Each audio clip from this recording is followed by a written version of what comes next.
दोस्तों इस वीडियो में आप देखेंगे एक्शन एडवेंचर से भरपूर एक जबरदस्त मूवी की कहानी। रूस की ये मजेदार फिल्म आप लोगों का भरपूर मनोरंजन करेगी, इसलिए वीडियो को पूरा आखिरी तक जरूर देखें। चलिए अब कहानी शुरू करते हैं। फिल्म की शुरुआत में 20वीं सदी के रूस का साइबेरिया दिखाया जाता है, जहाँ जंगल में 5 घुड़सवार भाड़े के शिकारी कैद से भागे हुए कुछ गुलाम मजदूरों की तलाश कर रहे होते हैं। इसी साइबेरिया के जंगल में भागे हुए वो गुलाम मजदूर अपनी भूख मिटाने के लिए किसी जानवर का शिकार करने की तैयारी में घात लगाकर बैठे होते हैं। हालांकि तभी इन्हें ढूंढ रहे भाड़े के शिकारी वहां पहुंचकर उन पर गोलियां चलाने लगते हैं। तो बचने के लिए वो गुलाम मजदूर इधर से उधर छिपने और भागने की कोशिश करते हैं, लेकिन हाथों में हथकड़ी और पैरों में बेड़ियां होने की वजह से ये लोग भागने में सफल नहीं हो पाते और उन खूंखार शिकारियों की गोली का शिकार होकर ज्यादातर मजदूर मारे जाते हैं। हालांकि इस द्वंद में पॉल नाम का एक गुलाम मजदूर गोलियों से बचते हुए भागकर एक पेड़ की जड़ के नीचे छिप जाता है। थोड़ी ही देर में भाड़े के वो शिकारी उनकी गोली का शिकार हुए मजदूरों के पास जाते हैं और जमीन पर तड़प रहे एक मजदूर का गला रेतकर उसे भी मार डालते हैं। इसके बाद ये शिकारी बड़ी ही बेरहमी से वहां पड़ी सभी मजदूरों के लाशों के कान काटकर उसे अपने पास रख लेते हैं। बूढ़ा शिकारी कहता है अभी एक बचा हुआ है, पूरा इनाम पाने के लिए हमें उसे भी ढूंढकर मारना होगा। ये सब देख सुन रहा जड़ के नीचे छिपा मजदूर पॉल डरकर वहां से भागने लगता है, पर शिकारियों के गिरोह का एक आदमी उसे भागते हुए देख लेता है तो वो उसे मारने के लिए उस पर गोलियां चलाना शुरू कर देता है। ये देखते ही गिरोह के बाकी 4 शिकारी भी पॉल का पीछा करते हुए उस पर ताबड़तोड़ गोलियां चलाने लगते हैं। पॉल अपनी जान बचाने के लिए बेतहाशा भाग रहा होता है। भागते भागते वो जंगली पहाड़ी से लुढ़कते हुए नीचे बह रही नदी में गिर जाता है। उसे नदी में गिरता हुआ देखकर उसका पीछा कर रहे भाड़े के शिकारी पहाड़ी पर खड़े होकर नीचे नदी में भी गोलियां चलाना शुरू कर देते हैं, पर पॉल पानी के अंदर ही अंदर तैरते हुए बहाव के साथ वहां से आगे बढ़ रहा होता है, जिससे कि वो गोलियों का शिकार बनने से बच जाता है। वहीं शिकारियों का सरदार मार्कोस अपने साथियों को गोली चलाने से रोकते हुए कहता है गोली बर्बाद मत करो, अगर वो नदी में जिंदा बच भी गया है तो हम दूसरी तरफ जाकर उसे ढूंढकर मार डालेंगे। दूसरी तरफ नदी के एक किनारे पहुंच चुका पॉल नदी से निकलकर जंगल के रास्ते फिर से भागने लगता है। इसके अगले सीन में पॉल के बाकी साथी गुलाम मजदूरों की लाशों को दिखाया जाता है, जिन्हें मार्कोस और उसके गिरोह के लोगों ने पेड़ से उल्टा लटका दिया होता है। यहाँ तक कि ये लोग पॉल को मारने के लिए नदी के किनारे उसकी भी तलाश कर रहे होते हैं, पर जब पॉल उन्हें नहीं मिलता तो गिरोह के 2 सदस्य मेंडिस और जेस्पर सरदार मार्कोस से कहते हैं शायद वो यहाँ से बचकर भाग चुका है, इसलिए हम वापस लौट चलते हैं। वैसे भी हमने ज्यादातर को मार दिया है और हर कान के बदले हमें 100 सिक्के मिलेंगे। इस पर मार्कोस मेंडिस के कंधे पर बंदूक रखकर उससे कहता है पॉल उन मजदूर गुलामों में खास था, इसलिए हम उसको मारकर सबूत के तौर पर उसका कान भी ले जाएंगे। इस पर बूढ़ा मेंडिस कहता है ज्यादा लालच ठीक नहीं है, हमें नदी के इस पार के जंगल में जाने से मना किया गया था। तो मार्कोस कहता है मुझे किसी की परवाह नहीं है, सर्बिया का ये जंगल किसी की बपौती नहीं है। उसकी बात सुनकर जेस्पर उससे कहता है लेकिन जंगल के इस तरफ का क्षेत्र सोना खुदाई करने वालों का है। हालांकि मार्कोस अपनी बात पर अड़ा हुआ होता है और वो अपनी तरफ से कुछ अतिरिक्त सिक्के देने का वादा करके उन सबको अपने साथ जंगल के इस क्षेत्र में पॉल को ढूंढने के लिए तैयार कर लेता है।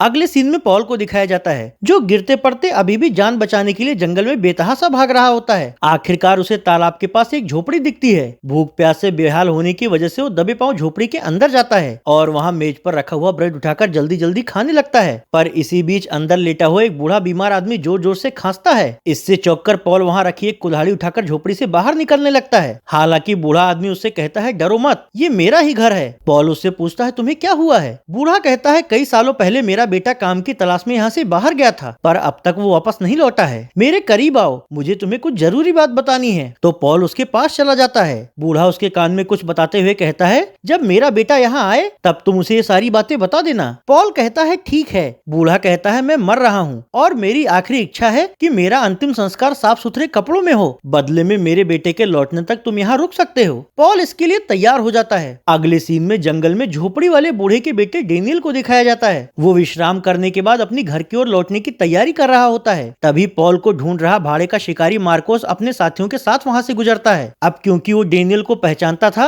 इसलिए वो उससे पूछता है कि क्या तुमने किसी भगोड़े गुलाम मजदूर को यहाँ देखा है? डेनियल कहता है पता नहीं, अगर मैं देखूंगा भी तो मैं तुम जैसे भाड़े के हत्यारों को कुछ क्यों बताऊंगा। उसकी इस बात से भड़ककर मार्कोस का साथी सैमुअल डेनियल को बंदूक दिखाकर धमकाने लगता है। हालांकि तभी डेनियल की गुलाम मारिया बंदूक चलाकर सैमुअल की टोपी उड़ा देती है। इससे माहौल तनाव भरा हो जाता है, जबकि डेनियल मार्कोस और उसके गिरोह के लोगों से कहता है अच्छा यही है कि तुम लोग अपना काम करो और मुझे अपने रास्ते जाने दो। इस पर मार्कोस उसे धमकी देकर अपने साथियों के साथ वहां से आगे बढ़ जाता है।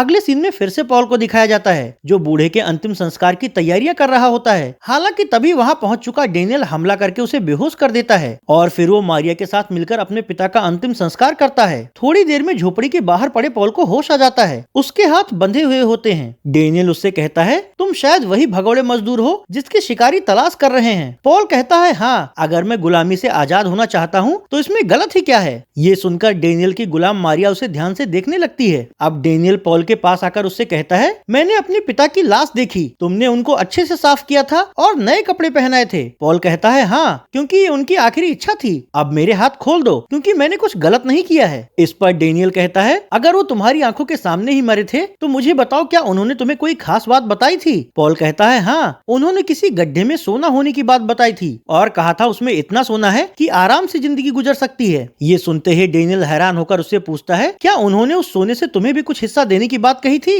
पॉल कहता है मुझे सोने का कोई लालच नहीं है, मुझे तो बस अपने घर लौटना है। तो डेनियल उसके हाथ खोल देता है और लात मारकर उसे उठाते हुए कहता है चलो गड्ढे के पास। फिर ये दोनों झोपड़ी के पीछे बने एक गड्ढे के पास जाते हैं जहाँ डेनियल उससे कहता है काफी साल पहले मेरे पिता ने ये गड्ढा खोदा था पर मुझे नहीं लगता कि इसमें कुछ भी है। पॉल उसके साथ गड्ढे के अंदर झांक कर देखता है। अब डेनियल उससे कहता है हम कल से खुदाई का काम शुरू कर देंगे। यहाँ से ये दोनों पानी के स्रोत के पास जाते हैं जहाँ पॉल उससे पूछता है क्या तुम्हें पता है कि रेलवे लाइन कहाँ है, क्योंकि सिर्फ उसी के जरिए मैं अपने घर पहुँच सकता हूँ। डेनियल कहता है पहले तुम सोना खोदने में मेरी मदद करो, फिर मैं रेलवे लाइन तक पहुँचने में तुम्हारी मदद कर सकता हूँ। तो पॉल उस पर भरोसा करके उसकी शर्त मान लेता है। अगले सीन में मारिया को दिखाया जाता है जो झोपड़ी के अंदर खाना पकाने में लगी होती है। इसी दौरान पॉल उसके पास आता है और उससे उसका नाम पूछता है तो लकड़ियां लेकर उसके पीछे आया डेनियल उससे कहता है ये गूंगी है पर ये सुन और समझ सकती है और इशारों में बात भी कर सकती है। इसके बाद खाना खाते वक्त डेनियल पॉल से कहता है तुम्हारी किस्मत अच्छी थी कि तुम उन भाड़े के शिकारियों के हाथ से जिंदा बच गए, क्योंकि आज तक उन दरिंदों के चंगुल से कोई जिंदा नहीं बच सका है। वो लोग पैसे के लिए लोगों को बड़ी ही बेरहमी से मारते हैं और फिर उनका कान काट के उनके शरीर को उल्टा लटका देते हैं। इस पर पॉल पूछता है लेकिन वो लोग इस तरह की दरिंदगी क्यों करते हैं। डेनियल कहता है क्योंकि यही उनके काम करने की पहचान है। ऐसी लाशें देखकर लोग समझ जाते हैं कि ये मार्कोस की गिरोह का ही काम होगा।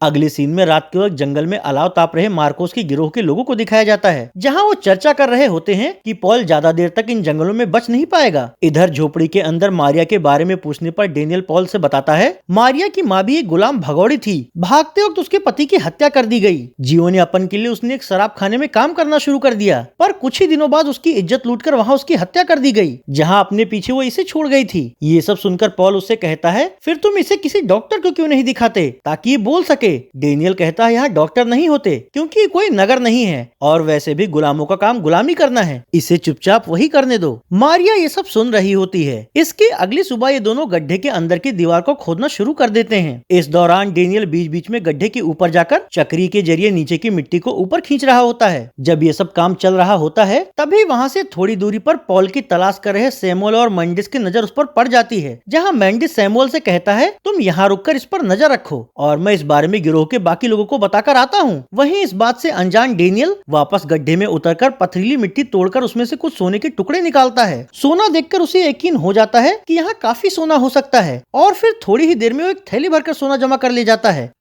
उधर मेंडिस गिरोह के लोगों के पास जाकर उनसे कहता है मैंने डेनियल को गहरे गड्ढे की खुदाई करते हुए देखा है। ये सुनकर मार्कोस कहता है शायद वो सोने की खुदाई कर रहा है। मेंडिस कहता है हाँ, लेकिन हमारा इससे क्या लेने देना, हमारा काम तो उस बचे हुए भगोड़े कैदी को मारना है। अगर तुम सोना लूटने के चक्कर में हो तो मैं इसमें तुम्हारा साथ कभी नहीं दूंगा। इस पर जेस्पर और डेनियल उसे इस काम में शरीक होने के लिए समझाते हैं। हालांकि जब बूढ़ा मेंडिस इसके लिए तैयार नहीं होता और वहाँ से अकेले ही वापस लौटने लगता है तो जेस्पर मार्कोस से कहता है वापस जाकर हमारे काले कारनामों की पोल खोल सकता है। उसकी बात सुनकर मार्कोस गिरोह के एक हत्यारे होजो को बूढ़े मेंडिस को मार डालने के लिए कहता है। इसके अगले सीन में डेनियल को दिखाया जाता है जो किसी काम को लेकर मारिया से बहुत सख्ती से पेश आ रहा होता है। तो पॉल डेनियल से कहता है तुम हमेशा इसके साथ ऐसे क्यों पेश आते हो। डेनियल कहता है इससे तुम्हारा कोई लेना देना नहीं है, मैं उसका मालिक हूँ और उसके साथ कैसे पेश आना है ये मैं ही तय करूंगा। हालांकि मारिया पॉल की दरियादिली से प्रभावित होने लगती है। इस सब के दौरान छिपकर उन पर नजर रख रहा सैमुअल पॉल के वहाँ मौजूद होने की खबर देने के लिए अपने गिरोह के पास जाने लगता है। हालांकि उसकी आहट से डेनियल को ये अंदेशा हो जाता है कि शायद कोई उसे छिपकर देख रहा है, जिससे कि वो थोड़ा सतर्क हो जाता है। फिर रात होने पर सैमुअल जंगल में डेरा डाले अपने गिरोह के लोगों के पास जाकर उनसे कहता है, जिस भगौड़े पॉल को हम ढूंढ रहे थे वो डेनियल के साथ ही है। ये सुनकर मार्कोस कहता है, फिर तो डेनियल को मारने का हमें एक और बहाना मिल गया। सैमुअल कहता है, लेकिन क्या बूढ़ा मेंडिस इसके लिए तैयार होगा? जेस्पर कहता है, इसी वजह से हमने उसे पहले ही ठिकाने लगा दिया है। इधर झोपड़ी में डेनियल सोने की थैली की पोटली बनाता है। पॉल उससे कहता है, मैंने तुम्हारा काम कर दिया है, बाकी का सोना तुम आराम से खोद कर निकाल सकते हो, इसलिए वादे के मुताबिक अब कल तुम मुझे रेलवे लाइन तक ले चलना। इस पर डेनियल कहता है, मैं बाहर देखने जा रहा हूँ कि कहीं वो शिकारियों का गिरोह यहाँ तक तो नहीं आ रहा। ये सुनते ही पॉल थोड़ा घबरा जाता है। उसे घबराते देखकर डेनियल उसकी ओर एक ब्रेड फेंकता है तो पॉल वो ब्रेड खाने लग जाता है। हालांकि तभी डेनियल धोखे से उसे बंदूक की बट मारकर बेहोश कर देता है और फिर मारिया के साथ मिलकर रस्सी से उसे बांध देता है। इसके बाद झोपड़ी से बाहर निकलकर वो मारिया से कहता है, मुझे अंदेशा है कि मार्कोस को पॉल के यहाँ होने और सोने की खुदाई की बात पता चल गई है, इसलिए मैं उनके घोड़े चुराकर नदी के पास भेजने जा रहा हूँ। बिना घोड़ों के वो शिकारी जंगल में ज्यादा दिन जिंदा नहीं रह पाएंगे, और अगर मैं ये सब करके कल शाम तक वापस नहीं लौटूं तो तुम सोने की थैली लेकर पास के गांव में मेरे भाई से मिलने चले जाना। इस पर मारिया सहमति में अपना सिर हिलाती है। उधर झोपड़ी के अंदर होश में आ चुका पॉल अपने बंधन खोल लेता है, पर तब तक झोपड़ी के अंदर पहुंच चुकी मारिया उसका हाथ बांधकर उसे अपने साथ ले जाने लगती है। इसके अगले दिन सैमुअल के बताने के अनुसार मार्कोस अपने गिरोह के साथ डेनियल की झोपड़ी तक पहुंच जाता है, लेकिन जब उसे अंदर कोई नहीं दिखता तो वो बुरी तरह झल्ला जाता है। दूसरी ओर मारिया जंगल के रास्ते हाथ बांधकर पॉल को कहीं ले जा रही होती है। इधर जब मार्कोस को लगता है कि ये लोग अभी ज्यादा दूर नहीं गए होंगे तो वो अपने साथियों के साथ घोड़े पर सवार होकर इन सबको ढूंढने निकल पड़ता है। इस बात से अनजान मारिया जब पॉल को खींचकर ले जा रही होती है तभी पॉल झाड़ियों के बीचों बीच की दलदल में फंसने लगता है। उसे बचाने के लिए मारिया पूरी ताकत लगाकर उसे बाहर खींचती है, पर बदकिस्मती से इसी सब के दौरान मार्कोस अपने आदमियों के साथ उन जंगली झाड़ियों तक पहुंच जाता है और बाहर से झाड़ियों के पास इन लोगों की तलाश करना शुरू कर देता है। वहीं झाड़ियों के अंदर मारिया पॉल को दलदल से बचाने की जद्दोजहद में लगी होती है, जिससे कि पानी में कुछ हलचल होती है। ये देखते ही जेस्पर उस ओर गोली चला देता है। हालांकि इससे सतर्क होकर मारिया और पॉल किसी तरह एक दूसरे को पकड़कर खुद को दलदल में छिपा लेते हैं। अब जब काफी देर तक उन लोगों को वहाँ कोई नजर नहीं आता तो मार्कोस अपने आदमियों को वहाँ से लेकर दूसरी तरफ चला जाता है। उन लोगों के वहाँ से जाते ही पॉल मारिया को उसकी जान बचाने के लिए धन्यवाद देता है। दूसरी ओर मार्कोस अपने आदमियों के साथ नदी के किनारे घात लगाकर खड़ा हो जाता है। फिर अगली सुबह जब पॉल की आंख खुलती है तो वो पेड़ से खुद को बंधा हुआ पाता है और वहीं से थोड़ी दूरी पर मारिया नदी में नहा रही होती है। इसी मौके का फायदा उठाकर पॉल अपने बंधन काट लेता है और बंदूक उठाकर वहाँ से जाने लग जाता है। हालांकि थोड़ी ही देर में होजो की नजर मारिया पर पड़ जाती है तो वो उसे पकड़कर उसका गला दबाने लगता है, जबकि मारिया खुद को बचाने के लिए छटपटा रही होती है। इसी जद्दोजहद में उसकी पकड़ से छूटकर उस पर लकड़ी से हमला करने की कोशिश करती है, पर होजो बंदूक की बट से मारकर पहले तो उसे नीचे गिरा देता है और फिर उसकी पीठ पर चढ़कर उसके हाथ बांध देता है। हालांकि तभी पॉल वहां पहुंचकर होजो की कनपट्टी पर बंदूक तान देता है, लेकिन बदकिस्मती से जब उसमें से गोली नहीं निकलती तो होजो पॉल से भिड़ जाता है। दोनों ही एक दूसरे को मारने की भरपूर कोशिश कर रहे होते हैं। कुछ देर तक ये लड़ाई जारी रहती है, जिसके बाद पॉल बंदूक उठाकर होजो का भेजा उड़ाने में कामयाब हो जाता है। फिर जब वो मारिया के बंधन खोलता है तो मारिया उसे गले लगा लेती है, जिसके बाद ये दोनों एक साथ यहाँ से आगे बढ़ते हैं। इसके कुछ देर बाद वहां से गुजर रहा मार्कोस जब होजो की लाश देखता है तो गुस्से से तिलमिलाकर अपने साथ के लोगों के साथ उन सबकी तलाश करने लग जाता है। दूसरी ओर जंगल में भाग रहे पॉल और मारिया थक जाने की वजह से जंगल में एक जगह रुकते हैं, जहां मारिया पॉल से इशारों में कहती है कि उसके माँ का लॉकेट पीछे कहीं गिर गया है, इसलिए वो उसे ढूंढने के लिए वापस जा रही है। इस पर पॉल उसे समझाते हुए कहता है कि तुम मौत के मुंह में क्यों जाना चाहती हो, मेरे साथ चलो, वैसे भी उस गुलामी की जिंदगी से तुम्हें क्या मिलता है। लेकिन मारिया नहीं मानती और एक बंदूक उसे देकर तथा दूसरी बंदूक खुद लेकर वो पीछे की ओर लौटने लग जाती है। वहीं मारिया का लॉकेट पदचिन्हों का पीछा कर रहे मार्कोस और उसके लोगों को मिल जाता है, जिससे कि उन्हें अंदाजा हो जाता है कि वो लड़की उस भगोड़े के साथ है। शिकारियों से कुछ ही दूरी पर पॉल पथरीली चट्टानों की ओर जा रहा होता है। हालांकि सैमुअल उसे भागते हुए देख लेता है, जिससे कि वो गिरोह के लोगों के साथ मिलकर उसके पीछे लग जाता है। इसकी भनक लगते ही पॉल तेजी से भागता है और चट्टानों के बीच में ही एक जगह छिप जाता है। अब जब मार्कोस को पॉल वहाँ नजर नहीं आता तो वो सैमुअल से वहीं रुकने को कहकर खुद जेस्पर के साथ दूसरी ओर चला जाता है। जब छिपा हुआ पॉल ये देखता है तो एक पत्थर उठाकर सैमुअल पर हमला करना चाहता है। हालांकि उससे पहले ही सैमुअल की नजर उस पर पड़ जाती है, जिससे कि उसकी ओर बंदूक तान देता है। पर अब इससे पहले कि वो उसे मार पाता उसी समय उसके सामने एक विशाल जंगली भालू नजर आता है। भालू को देखते ही सैमुअल विचलित होने लग जाता है और इसी मौके का फायदा उठाकर पॉल जंगल की ओर भाग जाता है। अब तक भालू भी वहाँ से निकल जाता है, लेकिन सैमुअल भागते हुए पॉल की ओर गोली चला देता है। वो गोली पॉल की पेट के किनारे लगती है, लेकिन पॉल किसी तरह अपनी तकलीफ पर काबू करते हुए खुद को एक जगह छिपाने में कामयाब हो जाता है। कुछ ही देर में मार्कोस और जेस्पर भी वहाँ आ जाते हैं। वो सैमुअल से पूछते हैं, तुमने गोली चलाई थी, क्या उस गोली से पॉल मारा गया? सैमुअल कहता है, पता नहीं, भालू आ जाने की वजह से मैं ये नहीं देख पाया कि वो किधर गया। इससे नाराज होकर मार्कोस उसे बुरी तरह पीटता है। फिर इन लोगों के हटने के बाद पॉल यहाँ से आगे बढ़ता है तो सामने उसे जानवरों का एक बाड़ा दिखता है। तो खुद को बचाने के लिए वो उस बाड़े के अंदर चला जाता है। हालांकि उसके अंदर जाते ही बरसात की वजह से बाड़े का फाटक अपने आप बंद हो जाता है, जिससे कि पॉल अंदर ही फंस जाता है। उसी बाड़े के अंदर एक भालू का बच्चा भी होता है। वो भी खुद को वहाँ से बाहर निकालने की पूरी कोशिश कर रहा होता है। इससे डरकर पॉल एक नुकीली लकड़ी लेकर एक कोने में बैठ जाता है। कुछ देर बाद भालू अपने बच्चे को ढूंढने के लिए बाड़े के पास आता है। वहाँ अपने बच्चे को बाड़े के अंदर बंद देखकर वो मिट्टी खोदकर नीचे जगह बनाने लगता है, जिससे कि पॉल और भी ज्यादा घबरा जाता है। पर खुशकिस्मती से मारिया वहाँ पहुंचकर भालू को गोली मार देती है। भालू के मरने के बाद वो बाड़े का गेट खोलकर पहले तो पॉल को बाहर निकालती है और फिर बाड़े की गेट पर एक जाल लगा देती है ताकि उसे खोलने वाला मारा जाए। इसके बाद योजना के मुताबिक वो दोनों यहाँ आग जलाते हैं और फिर मारिया घायल पॉल को अपने साथ लेकर मैदानी क्षेत्र की ओर जाने लगती है।